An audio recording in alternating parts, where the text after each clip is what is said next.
Welcome to the Julia and Gino podcast, where business meets family. We explore what the entrepreneurial life looks like from a family perspective. We are your hosts, Julia and Gino Barbaro. Hey everyone, this is Julia Barbaro, host of the Julia and Gino podcast. I am here with the co-founder of Jake and Gino, my husband and co-host, Gino Barbaro. Hi, Julia. Hey. Well, I just want to say real quick, this is my favorite topic. This is why I started the podcast with you, because we're going to be talking about family, food, and faith. the 3 F's. That's it. So where do we begin with today's event? Father Leo. You got to have friends, and you have to have my other favorite F words, which are F-U-N. Right. Fun. Oh, there goes my intro. Just Father Leo Patalinghug is on today. He's a best-selling author, award-winning breakdancer, professional chef, and even winning against Chef Bobby Flay. I love that. And last but not least, he's a priest, right? And I love the funny quote, everybody. Please just try it. If you die, you can do your funeral. So what you got to lose? There's nothing to lose there. So without further ado, Father Leo, welcome to the show. Hey, thanks, Julia and Gino. It's a pleasure to be on with you. And I know that for your listeners, you said it's like, and I can't remember how you phrased it, but probably the most important thing is that I am a priest. And the strange part is that I'm a break dancer, martial artist, and a chef, now food trucker, and I host a TV show as well. I kind of don't know what my purpose in life is. I'm just trying to find a nap, to be honest with you.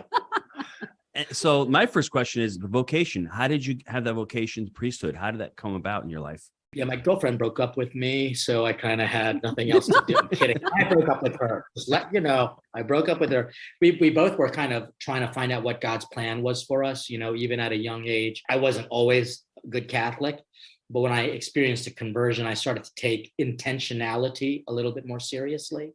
Like, what is God's intention for me? And it's obviously to become a saint. It's obviously to get to heaven. But between now and then, how can I use my skill sets best to serve the church? And over a period of years of discernment, I finally realized that I look good in black. So this is why I chose this. You know, it's funny because you're feeding the people, right? And you are both physically feeding people, but also, you know, by your sermons, and that's important. And so us as parents, we are home feeding. I'm feeding my children constantly. And I think that's what I want to touch first is the family. Is, you know, I want to talk about the importance of literally sitting. I mean, it's such a basic concept. Sit down together and eat. And I think that society has lost it. What For is the sure. impact? I mean, Tell me what the impact has been. So the organization that I run is called Plating Grace. And it's chef language for making grace a little bit more plated, provided, designed, you know, so like you can eat with your eyes first. And one of the things that I've noticed about grace is that it's not just like a word, but it's actually an action. And what does that action of grace do? It brings us together. And then I just kept thinking in my own mind, what's the one thing that brings us all together? And the answer is food. And so my whole organization was really geared towards elevating culture and family life one meal at a time, to make sure that the families are coming back around the dinner table. And so when I wrote my first book, it was to really just get feast days, to have, whether it be religious feast days or secular feast days, can we at least make an intentional opportunity to come together and make sure it's a good event by having really good food. If the food stinks, no one's going to enjoy it. But if the food is great and there's no one to enjoy it with, it's even worse of an experience. So why can't we have both great food and our families around us? That's what my work is about. Father Leo, the chef before you became a priest, or how did that go? Were you breakdancing before you became a priest? Yeah, so the quick answer is yes, I was a break dancer and a martial artist before I became a priest, but I was always cooking too. So I worked in some restaurants and some fast food stands and things like that. Since I'm my mom's favorite child, she always had me in the kitchen. And so we were always cooking together. Being Filipino, I think hospitality is what we do. I mean, even if we're poor, we just like want to give people a good time. And San Miguel, which is the name of our beer, he intercedes for us. So we always have abundance of that. So it's always a good time in a Filipino's home. And so I always had a lot of culinary experience. And when I experienced a vocation, the priesthood, just kind of symbiotically, it came together that my job was to feed people. So the quote for my holy card on my ordination date, which was June 5th, 1999, yes, I'm that old, but on that ordination date, the quote that I had on the back of my prayer card was John 21, do you love me? And that was Jesus's question to Peter. And this is all before the TV show and before me beating Bobby Flay. I'm just saying. But before all of that, the question that I felt in my prayer was God asking me, do you love me? And my answer is yes. And Jesus's answer to Peter was, then feed my sheep. So that's what I'm doing. Father Leo, can you talk about your family life before you became the priesthood, your relationship with your parents and how that affected you? And it seems like a lot of the things that you did growing up, being in the kitchen, being the favorite child, and how that led into you with your vocation and in your faith also. Yeah, so that is very important to know that I am my parents' favorite child, right? And I am the youngest of 5, but only 4 of us living. But I always count that one that was conceived and never made it to full term, right? So my family is a pretty traditional, faithful Filipino family, even though none of the kids really knew what church was about. We just didn't care. We just didn't want to piss mom and dad off. So we went every Sunday. And there was always a little treat at the very end of that. It was we'd go to the farmer's market. We'd get this roasted chicken, which was unbelievably delicious. And it came with this really special gravy. And so, I mean, Sundays for me was the Eucharist and Jesus and chicken. All right. I mean, so those 2 things kind of played. And if I was good, I always got some cotton candy as well. So Sundays were always truly a day of family and for us to be together. But interestingly enough, so was Monday through Saturday. I mean, so we always ate together as a family. My dad worked very late at night because he's a physician. And we would wait until he'd come home and eat. So that would be like sometimes 7 or 8 o'clock at night. And that wasn't a big deal for us to wait because it was just time for us to eat together. And so eating together as a family, praying and growing in faith together as a family, and having fun. I mean, like we had a lot of fun growing up as kids, even though we were poor. And you might think your dad's a doctor, how's that possible? He did a lot of charity work. He did a lot of pro bono work. Like even now, even though he's retired, he would do missions in the Philippines. So it wasn't about money. It was about spending time with the family. And it's so interesting because I used to get jealous of my other friends who were, rich doctors' kids. And I'm like, wait a minute, why do they live in that part of town? And we live here. And why do they have that? And I got nothing. And, but now I can just say that I am so blessed to have had the experiences of mom and dad who were disciplinarians, but they also had some fun. And the other thing, too, is that I am their favorite child, in case anyone didn't get that. So you're being the favorite child. What did they say when you said, I want to become a priest? That's my vocation. They were like, what the faith? They had no idea. No, I mean, my mom and dad are just very faithful people. And so they knew that I was probably the most questioning in my faith because I wanted to be a lawyer. I wanted to be a journalist. I was going to do political law journalism kind of thing, I mean. That's soul sucking. You want to go on that road? A lawyer or a journalist? That's like the top 2 professions that you shouldn't pick. Wow. I know. My mother said you would be good at both, but you would lose your soul. That's what she said. So I'm using hopefully these skill sets to kind of grow the real message and to practice God's law above all things. But when I first kind of came to my senses that God is real, my mom and dad started to see a little bit of a change in me. I started going to church on my own, even during the weekday. I started kind of defending the faith to other friends who were like, dude, why are you going to church? Why Catholic? You guys are like going to go to hell. And so I would always kind of defending the Catholic faith, or not defending it because that can lead to defensiveness. So we call that apologetics. And people think, so the word apologetics from the 2, Greek words is apologos, apo meaning to reveal, logos means the word or the logic. So I would be kind of explaining the logic to people who question my faith. And then eventually I got more involved in teaching. I was leading the music group and doing the youth ministry. And then I'm like, my God, I'm already volunteering for these things. Maybe I should just get an outfit or a uniform. And so eventually, here you have it, the uniform.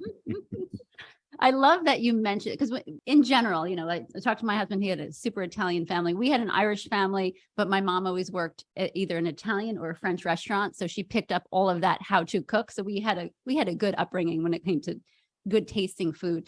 But even when we think about our childhood, we do tend to think about food. We tend to think about our holidays that we spent with the family and that surrounding the table and being present with everyone. And I think that's important because nowadays everyone's rushing to get the sports in, to get, I want my kid to experience life and to experience all these things. And we're taking something so good and breaking it down and saying, well, other things are more important.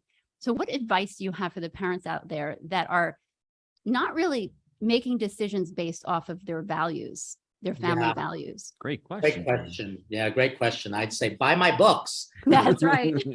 Well, let me explain. And the reason why I say it is because, I'm not here. It's not the Home Shopping Network. I get it. But I want to explain it by the way that I became an author, even though I'm a terrible writer, but somehow God gave me the ability to write these 4 books. The first book was about feast days, as I kind of explained, intentionally, we're coming upon, whenever you watch this, we're coming upon a holiday weekend. Can we come together? Yes.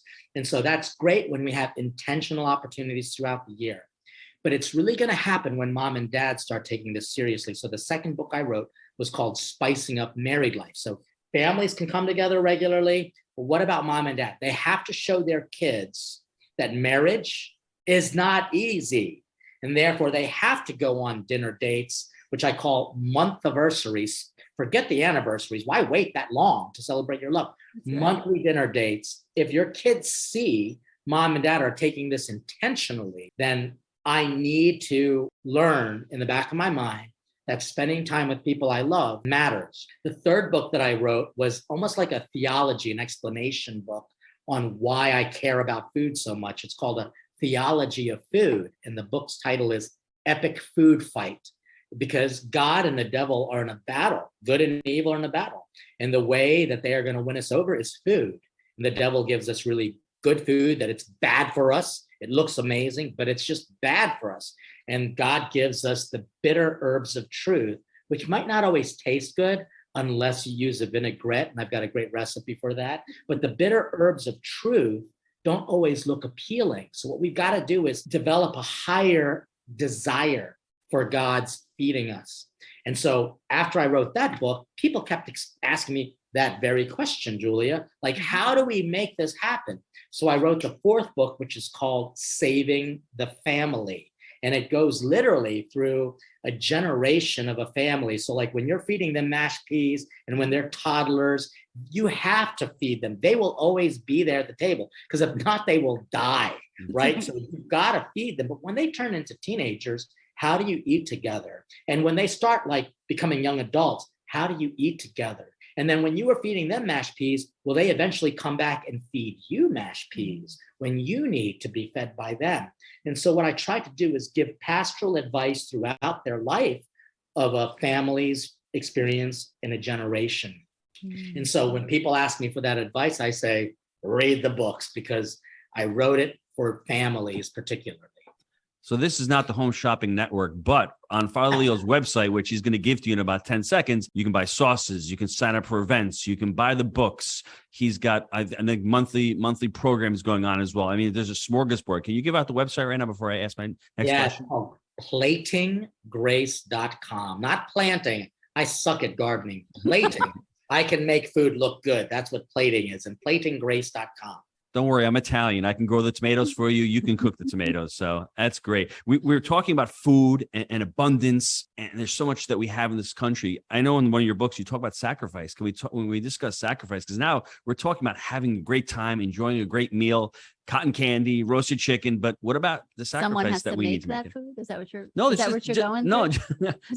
just a sacrifice, because sometimes we take it for granted. We don't show the gratitude that we have that. And also on feast days, sometimes it's time to fast. Well, I wanted to go, and you can answer this question, but I kind of wanted to go the sacrifice. When you said that, I thought mom's in the kitchen cooking most of the time. What about dad's out there making the bucks, huh? Dad's got to make the bucks for you to be in the kitchen, right? Yeah. So he got to bring home the bacon.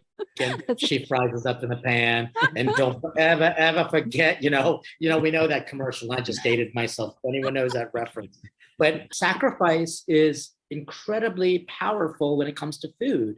In fact, this came about, and I recall how this idea of God and food started with me. I was asked to go on a retreat. We are quiet. We don't talk. Imagine that, right? I get paid to talk. And so, but in that quiet, while we were eating, the retreat director had us meditate on the colors of the food and what does it strike in our memories? The smells, what does it evoke? The taste. And then we had to think. And it was a very powerful moment of unity because it connected me to the farmers that planted it, the butchers that, provided it for me, the delivery truck people, the chefs who use their hands. I mean, their hands are on food that is now in my mouth. It's incredibly intimate. And in every stage of that, there is a sacrifice, even for the animal to be sacrificed. And so it creates in us an understanding that sacrifice, sacrafacere, literally means to make holy, to make holy. And so eating can make you holy, depending on what you eat. When you feed someone, you are making others holy by what you are serving them. If all you're giving them is grief and bitterness and just sour, you're not giving them holiness, because there also has to be a little sweetness and consolation. That's why that vinaigrette is so good. I love that, Father Leo. That was beautiful, because the sacrifice part of it, like, as the mom, I talked to many mothers and they're exhausted and they're tired, and like they try to do the meal preps and all this cutting. And I said, listen, I understand. And I was there, and I get it. This lack of sleep and all that fun stuff. But at the end of the day, when I look back, and even now, our youngest is only 7. So it's not, but it's that work that my son would come downstairs. Before he got to the downstairs, he knew what I was making by the smell that would, you know what I mean? There's not just putting food on the table. There's something behind it. Like you were saying, the cutting of the vegetables, the smells that are coming out, this whole experience of cooking. The work ethic The work that you show ethic. your children. Yes. That's beautiful. And so then, like you said, are our kids going to feed us? Well, yes, they are. I have to say, we have little chefs in the house. That's the goal. I have long-term care, 1 out of 6. I got to get 1 out of those 6 to take care of me. The odds are in my favor, and I do have a favorite, and I'm not going to tell you which one it is. And that's exactly it. You talk about how exhausting it is to work, to build a family. And that word work in Greek is leitorgos. And that's the same word that we use for when we go to church. We celebrate a leitorgos. We celebrate a liturgy. It literally means work. So if you're not working to serve other people, then you're expecting them to work to serve you. And the only way your kids are going to learn how to be true servants in the future is if they actually see it and model it from what they get from mom and dad. So serving one another begins at home. And if you are truly doing your job well, you are, as you're saying, Gino, bringing your kids in so that they learn how to cook, because that's what my mom and dad did with us. I mean, one of us a night was in the kitchen with her, learning how to cook this, that, and the other, so that we knew that this world did not evolve around me. And that's kind of why I sell aprons, ladies and gentlemen, aprons. And they're black and slimming. And the reason why I do it is because I tell people, if you don't have an apron for everyone in your family, they're going to think they are there to be served rather than there to serve. So I don't care what kind of apron you have, even though mine are really awesome. The idea is, please teach people how to serve, because if you don't, then they won't. And if we constantly push the service onto other people, they're going to think that service is something that you just pay somebody to do rather than are called to do it. I'd like to share the story that we've been doing with our family since 2007.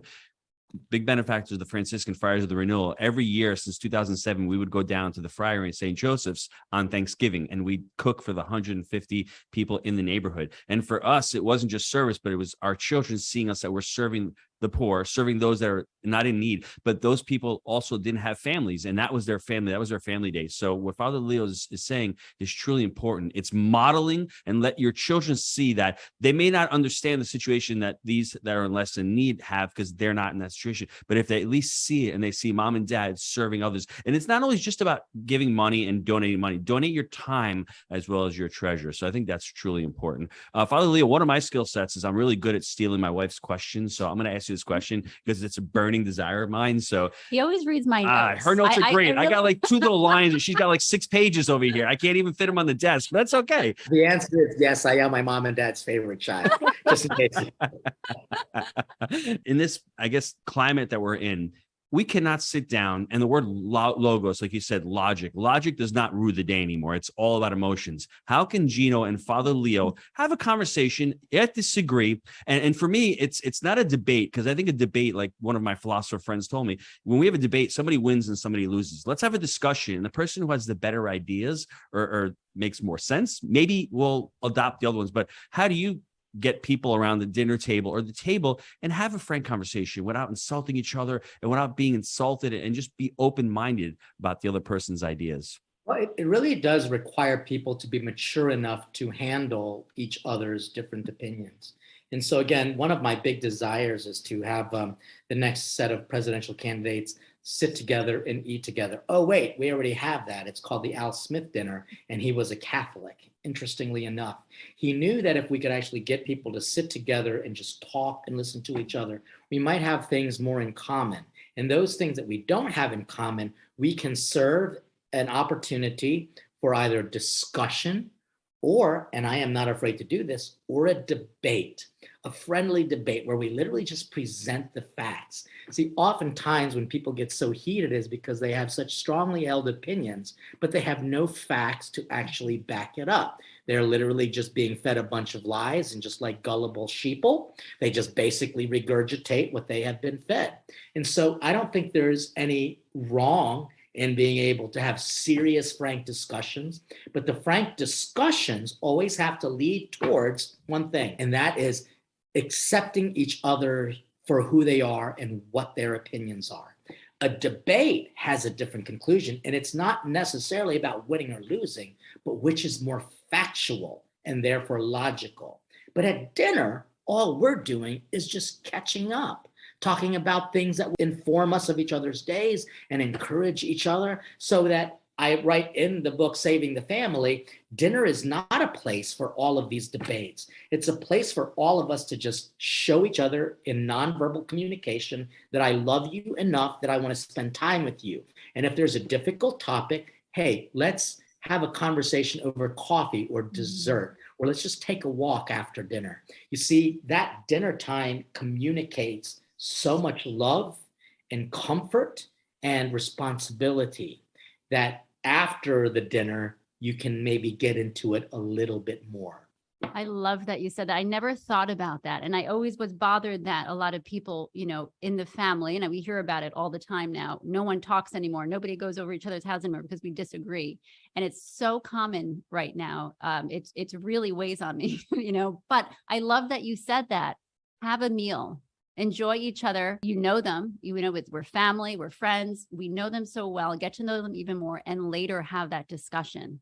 Yeah, so that's true for everybody. I wish that there could be opportunities where people who would vehemently disagree with me could actually have a meal with me. Oh, wait, I had that with my podcast. And so my podcast, which I'm not doing anymore because I want to start a new one, it was called Shoot the Shiitake with Father Leo. And I would just have people who might completely disagree with me. We would have a meal, and we would just kind of be pleasant to each other. And then we would have a discussion. Again, and the discussion wasn't to win or to lose, but just to understand each other, where they're coming from. And then if we felt the need to have a little debate about something, then we would literally pick a couple topics, make sure that we have our research, and then we come back and we discuss the debate topics based on what is actually factual and what's logical and what's ultimately going to be helpful. And then in a debate, again, while there could be clearly a winner, our job is not to do that. Our job is to seek the truth. That's what the debate is about.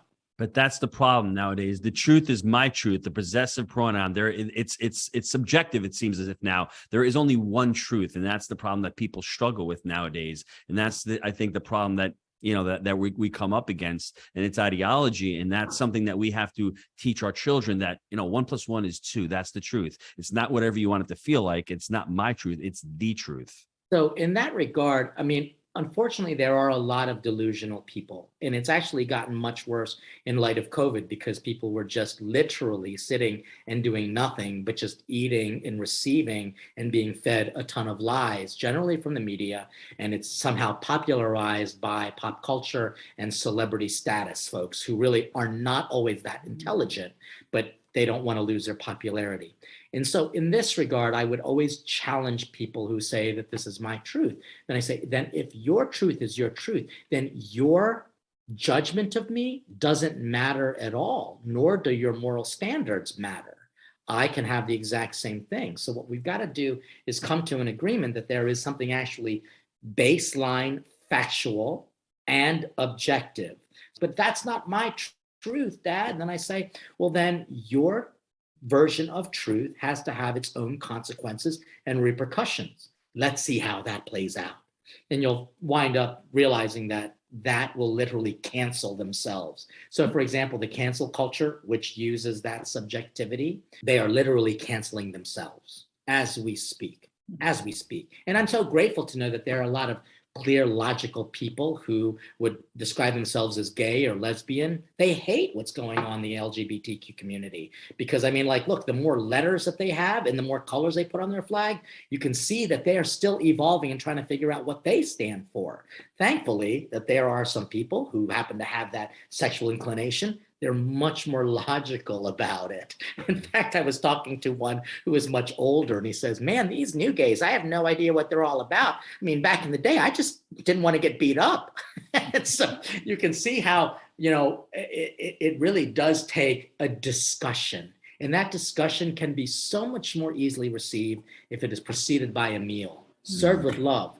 I think that was Jesus's model. Yeah. No, I know it was his model. The truth. Is it subjective or objective? Father Leo is the favorite child. We don't know that for sure. That's his truth.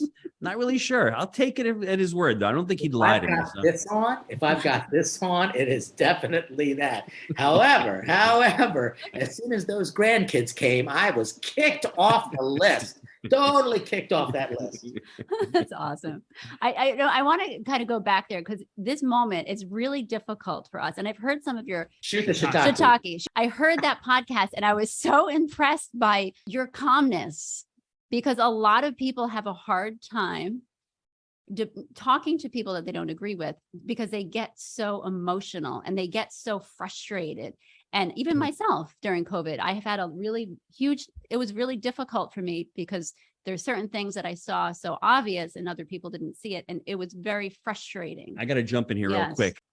I think it has a lot to do with someone's ego and self-esteem. If you have a really high self-esteem and you're not worried about being right all the time, you can be open to suggestion. There may be somebody who's better than you, smarter than you, has better ideas than you. As far as ego and self-esteem, that has a lot to do with that. So what was your question, Julia, as far as? Well, that's what it was. It was, how do you advise other people? Because I know you get a lot of, being a priest, a lot of people come to you and ask you advice and counsel on how do I deal with, especially family, when the conversation gets so heated and the emotions are just so strong these days, Well, first of all, I am no expert at this. I'm like I said, I'm no expert at this because there are times when I would want to have a shouting match with people. I do it in my car by myself with people driving by all the time. All right, all the time.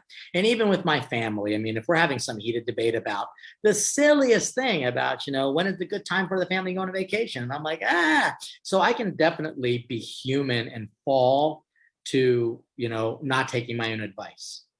But that's the key, is that we all have to remember we're human. That word human is rooted in the word humus, which means dirt. It's also the same root word as humble.